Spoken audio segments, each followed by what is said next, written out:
আসসালামু আলাইকুম।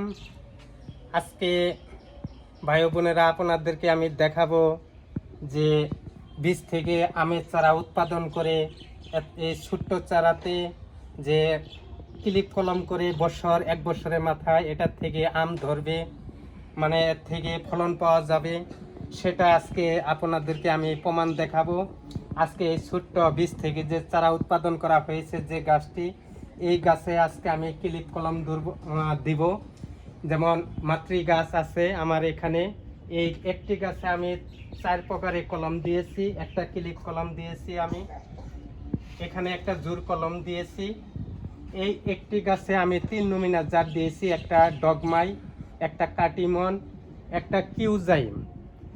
এই একটি গাছে আমি 3 নমুনার আমের জাত দিয়েছি। আজকে আমি এই মাতৃ গাছ থেকে আমি কিছুক্ষণ আগে একটি সায়ন এখান থেকে আমি কেটে নিয়েছি। হ্যাঁ, এখান থেকে আমি এই সায়নটি কেটে নিয়েছি। এই সায়নটি আজকে আমি এই বীজ থেকে যে চারা উৎপাদন করা হয়েছে, এই চারাতে এখন আমি ক্লিপ কলম করব। তো বন্ধুরা দেখেন কিভাবে ক্লিপ কলম করা হয়, সেটা আজকে আমার 5S টিভিতে সরাসরি আপনাদেরকে আমি দেখাবো। তো বন্ধুরা দেখেন আমি এখন কিভাবে ক্লিপ কলম করি। তো বন্ধুরা, আমি যে সায়নটি কিছুক্ষণ আগে এই গাছ থেকে সংগ্রহ করে নিলাম, এই সায়নটি আগে আমি সাইজ করে নিব। সাইডে পাতা আমি এভাবে কেটে নিব।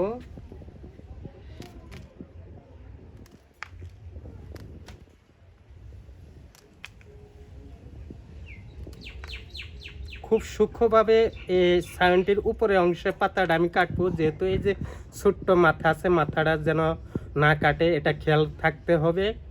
তো বন্ধুরা, এখন আমি এই সায়নটি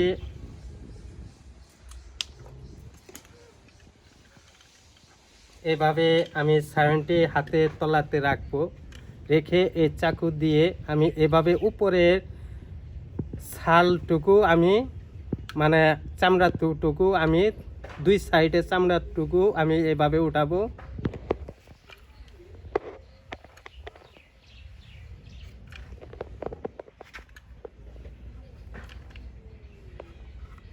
তো বন্ধুরা দেখেন আমি 2 সাইডে চামড়া, এই সায়নটি 2 সাইডে চামড়া আমি তুলে ফেলেছি।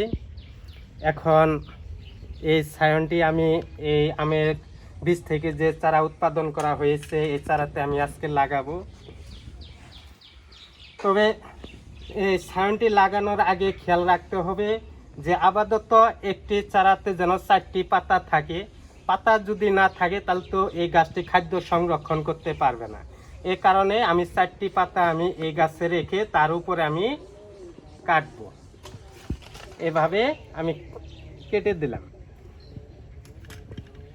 কেটে দেওয়ার পর এখন এটা 3-এর 1 অংশ আমি এভাবে ফাটিয়ে নেব। মানে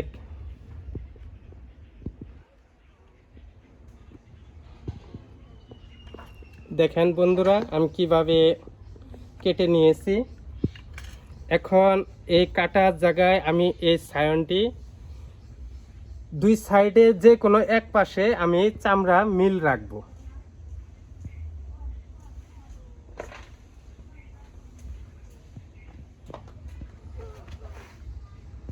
তো বন্ধুরা দেখেন আমি এই সায়নটির চামড়া, এই আমি যেহেতু এই গাছটি যে ফাটালাম, দেখেন 2 সাইডে আমার চামড়া মিলে গেছে, এই সায়নটির চামড়া গাছের সাথে মিলে গেছে। এখন আমি এরকম একটা পিপি ব্যবহার করব। এই পিপি দ্বারা এই জোড়ার জায়গায় এভাবে শক্ত করে একটু আগে 2টা প্যাঁচ দিব।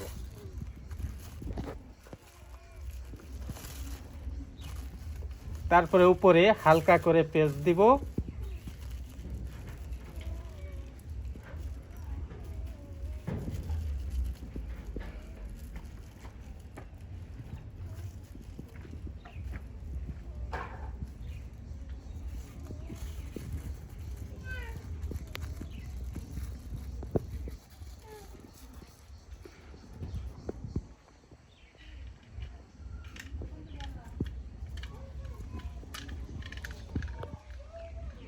তো বন্ধুরা দেখলেন আমি এই বীজের চারাতে আমি মাতৃ গাছ থেকে ছায়ন সংরক্ষণ করে সেটা আজকে আমি এই ক্লিপ কলম লাগালাম এই চারাতে।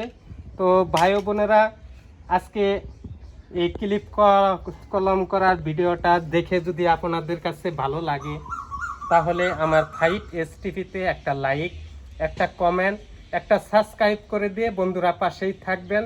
ইনশাল্লাহ এর পরবর্তী ভিডিওতে 12 মাসি কাঁঠাল গাছে বীজ থেকে যে চারা উৎপাদন করা হয়েছে সেই চারাতে কিভাবে এই কাঁঠাল গাছে কলম করা হয় সেটাও আমি আপনাদেরকে দেখাবো। তো বন্ধুরা আজকে এ পর্যন্তই, সকলকে ধন্যবাদ। আসসালামু আলাইকুম।